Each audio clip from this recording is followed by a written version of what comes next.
Tänapäeva demokraatia tingimustes on igasugune katse varjata avalikkuse eest olulisi sündmusi täiesti lootusetu ettevõtmine.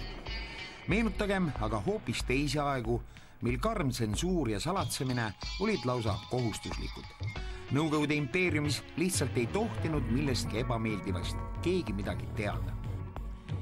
4. oktoobril 1980 toimus Tallinnas Balti jaamas inimohvritega raudteerongide kokkupõrge. Täpsemad kirjeldused toimunust jõudsid ajakirjandusse 10–25 aastase hilinemisega.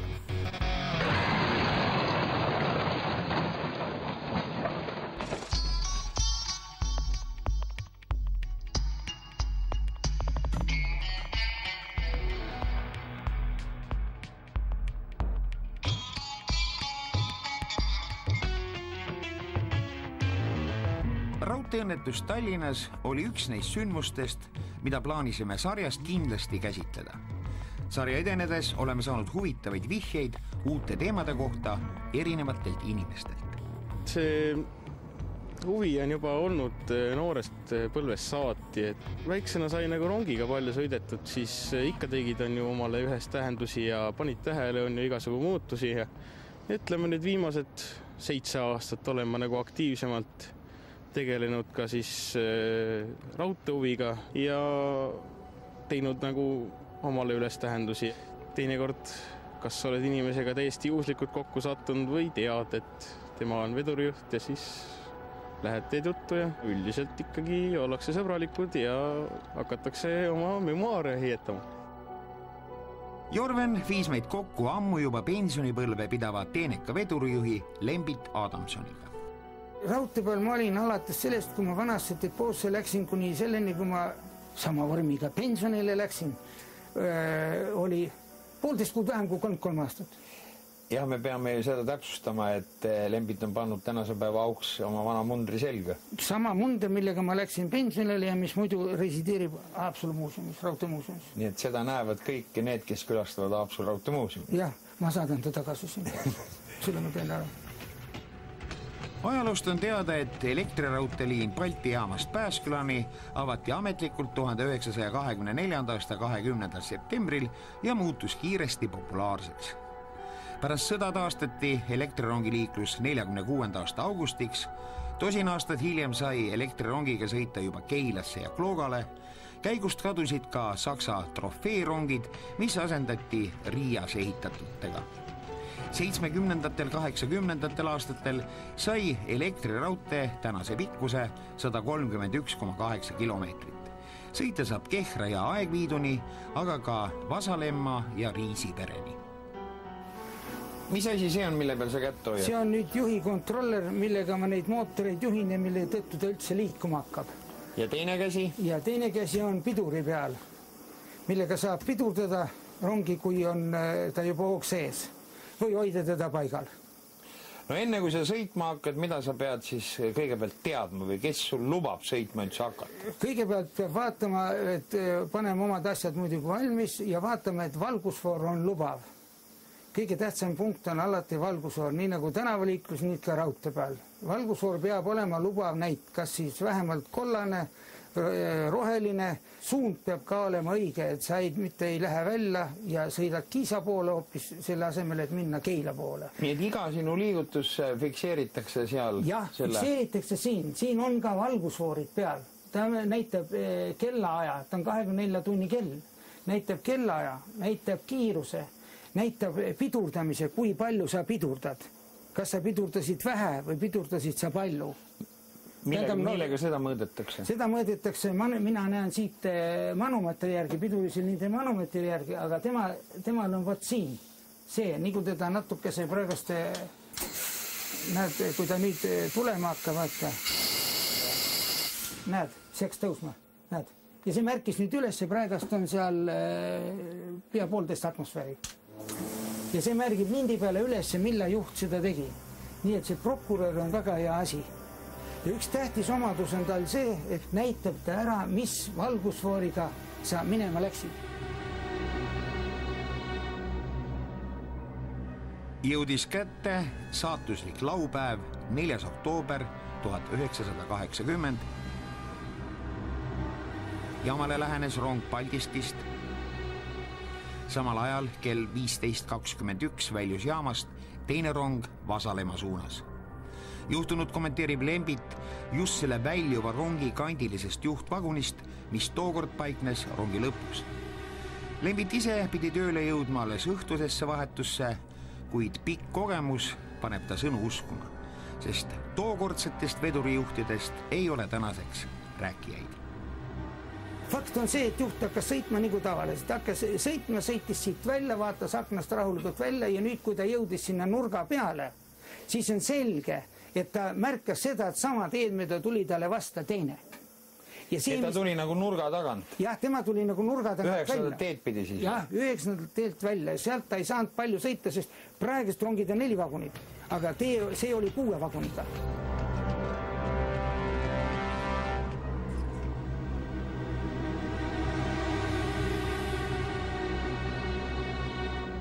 Ja nii, kui see 6 vaguniga sealt välja tuli, märkas, et teine tal vastas on. Kunagi üks noortest vedurijuhtidest ütles nii, oleks mõlemad ekstra pidurust tõmmanud, poleks midagi juhtunud.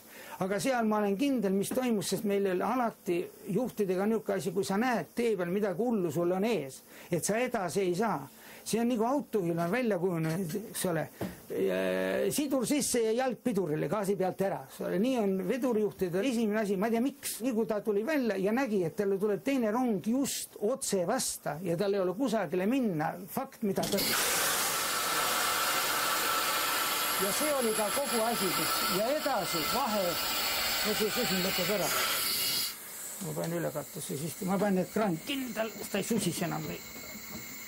Ja vot selline asi toimus. Ja siit edasi muidugi ei olnud sellel mehel ära mineku aega. Intuitiivselt nad, millega pärast me alati seisame püsti. Ma ei tea miks, ma ei oska seletada. Ja kraan põhja ja vastaspoole mees tegi kindlasti täpselt sama.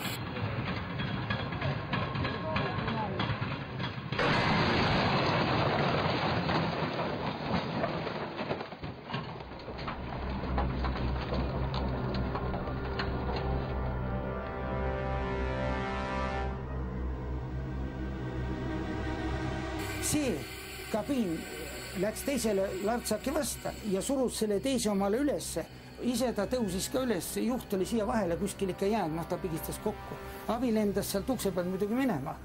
Ja vaat nii palju ma saan öelda, mida ma tean, ise kujutan ette, missugune see pilt olla sai, sest fakt, et mõlemad rabasid kraanid põhja.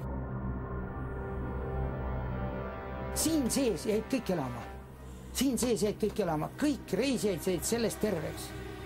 Ja pärast ma käisin vaatamas vagunis sees neid pinke. Rahvast oli suhteliselt palju selles rongis just mis Tallinnast välja tuli. Olid inimesed muidugi sellest seljaga, kes sellega olid murdnud siiski natukene vahed vahele nende seljatugedele. Ja mida vagunid edasi poole, seda väiksemad olid need praad seljatugede vahel. Ja kõik jäid ellu siin sees. Vastas tuleval rongil, ta oli tehtud minu raskas 58. aastal. Seal olid need pinkide konstruktsioon vagunusega ja jälle me jõuame sinna välja, mida jutustas meile tehnilise lõpuse Saarmaal juba enne. Et kui juhtub nendes vagunites pauk, siis need pingid jooksevad kõik ette kokku. Kui rahvas sai pinkide ja selle vahel hirmsasti surma. Tookord lähenes Paldiskist saabuv rong jaamale peaaegu piirkiirusel 39 kilomeetrit tunnis. Õnnetuseks oli juhtvaguni esiots ümara konstruktsiooniga, mis oli juba varem vedurijuht instruktori Harri Saarma kriitika pälvinud ja tal oli olnud õigus. Kabiin purunes täielikult, hukkusid nii vedurijuht kui tema abi, vagun tõusis kõrgele teise rongi kohale, ka purustused ja ohvrid olid enamjaolt just selles rongis.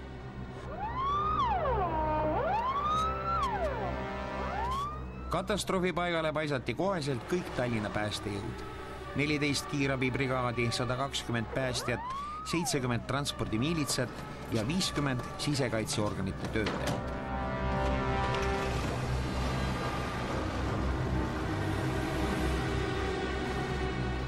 kõigepealt arutasin, kui palju peab välja sõitma.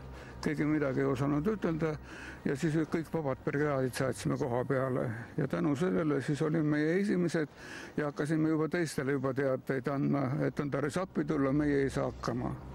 Et meie ei saa inimest abistada enne meditsiinises mõttes, kui ta on ikkagi sealt nii välja toodud, et talle võib abi anda. No ja siis hakkas kõik see peale. Me ei olnud valmis selleks, et seal midagi tõsist teha. Mehed olid väga pabinas, seepärast, et ütles, et see käib neil üle jõu. No ei suuda, inimesi ei saa kätte. Sellel aastal olin mina juba tulekustutus- ja päästetööde staabis Tagalülemaa ametikoha peal ehk praeguse mõistes korrapidamisgrupis. Ja me saime informatsiooni, et siin on toimunud õnnetus. 2 rongi kokkupärge. Muidugi meie saime ilmselt selle teate ja väljasõidukorralduse tükimaad hiljem. Kuskil 40 minutit hiljem saime meie teada. Ja kui me siis sealt oma staabi meeskonnaga siia jõudsime, siis oli suurem osa kannatanud, oli juba ära viidud. Olukord oli siis ainult selline, et seal vagunite juures vedeles veel riidetükke, kingi, veriseid täskurette, siukest asja. Ma sain korralduse minna sinna nende kokku sõitnud koosseisu juurde ja ronida siis selle sissesõitva rongi katusele, mis oli omakorda väljasõitva rongi peale sõitnud, nüüd nad üks otsas. Nii et selle sisse tulnud rongi katus oli sellest kontaktliinist kõrgemal 1 meetri jagu. Öeldi, et seal ei oska keegi teha päästesõlme, et lasta neid kannatanud või siis inimesi alla sealt. No see võttis ka tükk aega see, et kui rongi alt tuli läbi minna siia teispoole siia vastu tehase müüri ja sealt siis redeliga üles katusele, siis avanes selline pilt, et üleval siis juba keevitajad töötasid. Seal oli üks Koplimeeste auto oli siis selle Kaliini tehase territooriumi peal, sealt oli üks voolikuliin veetud katusele. Sealt siis jahutati keevituspaikasid veega, et põlema ei lähe. Ja minu üles jõudes tõmmati kuskilt välja paar inimest. Päästjad seal üleval ei olnudki. Seal olid mingisugused muud mehed, kes nad olid, kas olid raudteeomad või mina ei saa siiamaani aru, kes seal üleval olid. Tõmbasime need inimesed seal kuskilt välja, mis oli lahti keevitatud ja lahti kangutatud kohad ja siis ma hakkasin tegema neile sõlme ja katuse pealt alla laskma, kus siis all võeti kanderaamiga nad vastu. Tol ajal puudusid ju sellised kanderaamid, nagu veel praegu on, et igas kühvel ja korv ja täispuhutavad ja seal tuli ajada läbi siis niisuguste igapäevaste vahenditega, mis oli ja need kiirabi kanderaamid, mis kiirabidel peale, nende peale sai pandud, aga üles sinna rongi peale ei saanud nagu ühtegi viia või sealt alla lasta kanderaami ei olnud millegi võimalik, nii et me katsusime ilma raamite alla lasta neid. Kokkupõrke suur pauk olevat kuulda olnud üle Tallinna kesklinna. Loomulikult levis kuulujutt toimunust kurutulena kõikjale. Ma olin Aktuaalse Kaamera valvetoimetaja, mis tähendab seda, me olime nädala kaupa, terve nädal toimetaja ja istusime seal AK suures toas veel tolleaegses ja kusagil tuli linna pealt tuli see teade, mitte ametlikult, aga keegi tõi, kas meie valveautojuht, et selline asi on juhtunud Balti jaamas. Me läksin muidugi elevile, sest väikses Eestis palju neid asju ikka niimoodi juhtub. Ja selge oli pilt, et see tuleb panna saatesse, aga see oli meie naiivne nägemus, aga igal tuleb panna saatesse ja meil oli üks mittekoosseisuline fotoreporter Peeter Pikkur oli ja ütles, et kuule, lähme, võtsime AK valveauto, sõitsime Balti jaama, aga see jaam ise oli nagu selle ametliku poole pealt oli kinni pandud, siis lint ei olnud, aga lihtsalt miilitsad vist seisid. Me siit läbi lähedal ei saanud, aga me tulime teiselt poolt sealt, kus on praegu Balti jaama turg. Siis oli see natuke teistmoodi, siin olid need depood ja vagunid ja igal juhul me ronisime paari, kas 2 või 3 rongi vahelt läbi ja me jõudsime ilusasti umbes sama koha peal, kus me praegu oleme, nii et see rong, see avarii oli otse meie ees. Me oleme nii ähmi täis, meil oli põhiline see, et me oleme siin, eks ju, saime pildid. Ma mäletan seda, ma kirjutasin ühes ruuduline märkmik oli siin mingisuguste raudteelastega, see inimesi oli palju siin. Ega algul meid kohe ära jaetu, aga pärast vaadati, et mis sa pildistad. Aga mis ma nägin need ronge siin üleval, siin ma kuulsin, et tuleb kohale liidu aseminister, raudteetranspordi minister, et on minu meelest kas olid juba kinni võetud või siin isegi raudteejuhtkond vist oli ära viidud.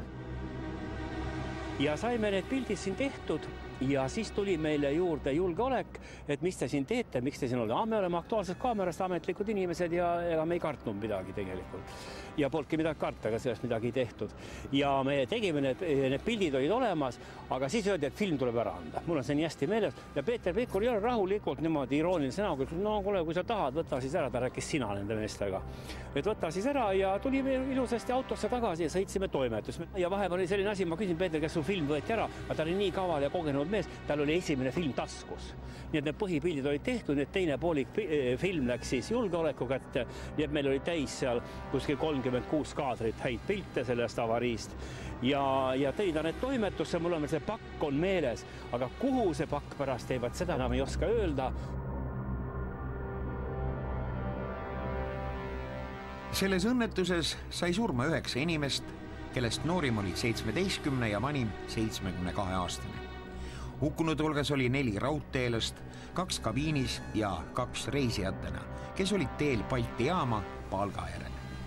Vigastusi sai 48 inimest, neist mõnel olid vigastused väga rasked.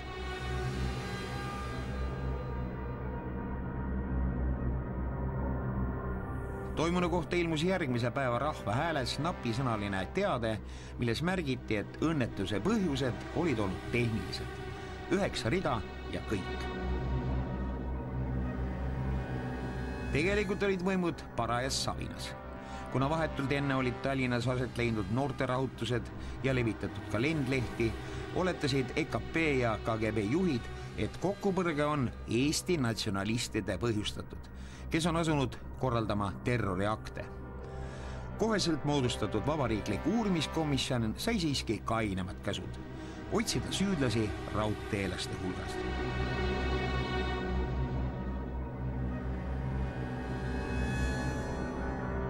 Algusest peale hakati süüdlasteks voolima väljunud rongi juhti ja tema abi. Kuna aga mõlemad rongid olid oma graafikust juba hilinenud, oleks pidanud pilgud ka jaama dispetšeri käitumisele suunama, sest mõned minutid varem olid andnud rohelise tee Koplist väljuvale kaubarongile. Pärast seda võis ta anda rohelise tulega 9. teele, sest sealt oleks pidanud kell 15.14 väljuma rong Pääskülla.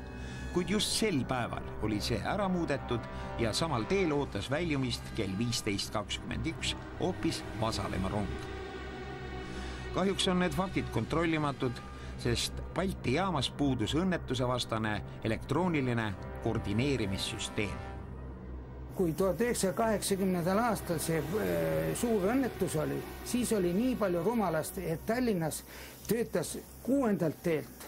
Ainult näitas ta, oli see kodeerimine olemas. 7, 8, 9, see õnneturung tuli 9. Selle peal puudus kodeerimine ja ma ei tea, miks pärast Saksade bandile sai räägitud küll ja küll. Kui see mats ära käis, siis leiti need kaabliupid, kaevati need traaditükid sinna maa sisse ja pandi need releekesed ära ja oli kõikide teel 6, 7, 8 ja 9 oli niimoodi, et paigast ära minna. Sa ei saanud, kui sul oli punane näiteks ees. Nii kui sa siis sellest punasest seal läbi oleks läinud, siin ta oleks näidanud, et sa läksid vasta punast. Ja nii kui ta punasest läbi läks, ja kui tema kiirus üle 20, õigemini need tiksuvad niimoodi, need siin on punasest läbi märgitud. Nii kui ta 20 täis sai, nii ta lasi su pohinal seisma. Ja sel juhtumil oleks muidugi see mats hoopis teise näoga olnud.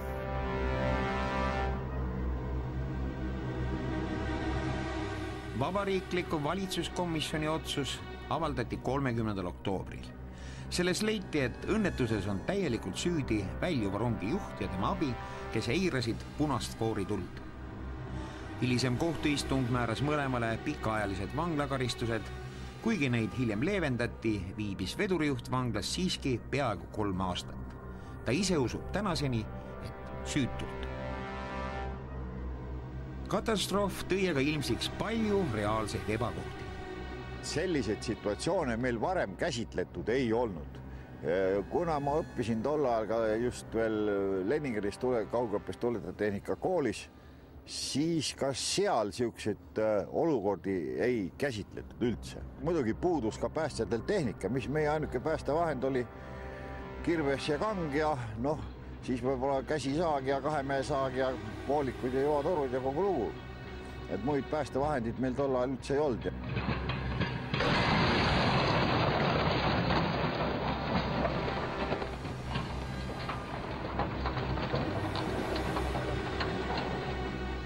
Näiteks mind süüdistati, mispärast ma ise kohale ei sõitnud. Nagu issand, mida mina teen, tähendab, siis oleks jäänud vastuvõtu osakonnad ka informeerimata, et on tarvis olla valmis suurema hulga haigeid vastu võtta ja siis oleks seal olnud troppi ees. Aga pärast siis ikka loobuti sellest pahandusest. No see oli hea õppetund. No jah, võt niisugused asjad ongi, et kui sa aga korraga oled rindu pidi koos, siis saad kohe aru, mis on tegemata jäetud. Aga kui ei ole olnud, keegi ei olnud arvanud, et meil niisugune asi juhtub. Tol ajal üldse igaüks oli oma ette, kiirabi oli oma ette, pääste või tuletõrje oli oma ette. Ja tol ajal oli veel siis tsiviilkaitse, kes oli täitsa sõjaväeline struktuur, kes üldse kas siseministeeriumile ei allunud.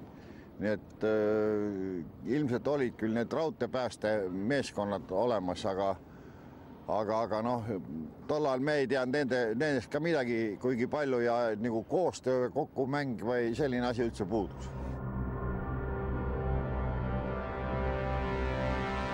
Olime siin peaaegu õhtuni välja, mina olin seal katusel nii kaua, kui enam kedagi välja keevitada ei ole, et meenust jäi maha sinna rongi alla ja selle ühe vedurijuht ja vedurijuhi abi, kes seal surnud olid, need jäid meest veel siia koosseisu sisse või rongi, teised olid juba välja tõmmatud sealt.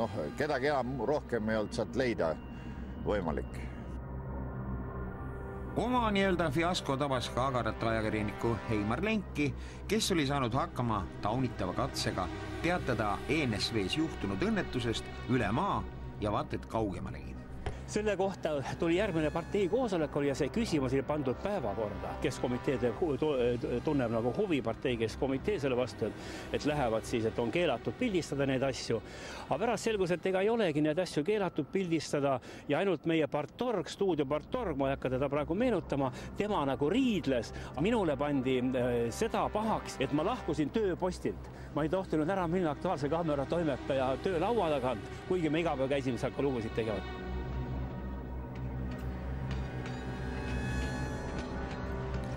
Raudteel taastati liiklus teadagi kibekiirelt. Hommikupoole ööd liiklus oli taastatud ja sõitsime sealt siis Balti jaama. Mäletan esimest sõitu, kui ma Balti jaama läksin, siis oli niisugune asi, et meeleolu selge, mis ja mõtlesin, mis asja on ja kui sinna tasakesi lähenesime, vaatasime seda kohta, seal oli näha selle koha peale nagu küngas, mis nad olid kokku kraapinud veel.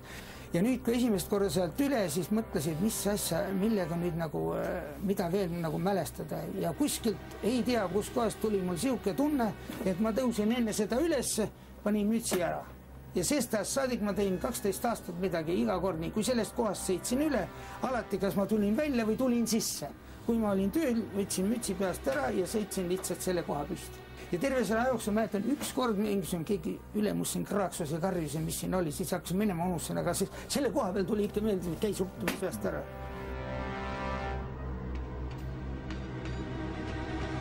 Selliseid aumehi nagu Lembit pole just palju.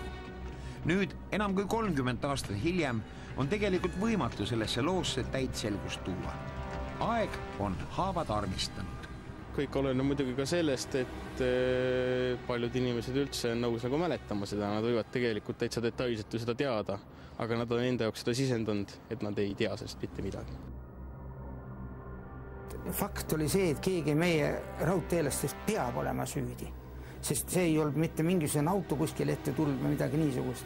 ja ääretult sihuke masendav meeleolu oli. Reisijad, mis platvormil, kui me välja sõitsime kuni Nõmmeni, see öö me kaugemale ei saanud õhtupoole, siis oli ka niisugune matuse meeleolu, et esimese vagunisse nad ei tahtnud tullagi, sest seal olid need neetud raudteelased nagu ees ja mööda minevad inimeste pilgud olid küllaltki niisugused nagu hävitavad.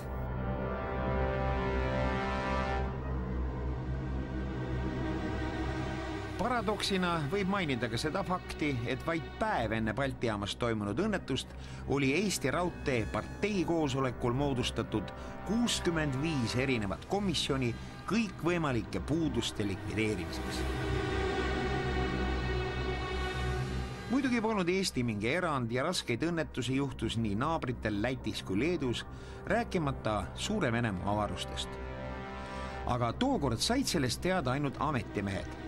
Muide, vedurijuhtidele oli see info isegi kohustuslik. Kõik need teised õnnetused, mis juhtusid mujal, ükskõik kelle süül, nende kohta tulid kirjad. Tähendab, niisugune telegramm tuli ja need pandi seal korraldajale laua peale ja kui vedurimehed läksid tööle, siis vedurimees pidi lugema need asjad läbi. Ja osa neid seal eriti punasest läbisõidud ja nõuksed, nende käskirjadele me pidime anda allkirja.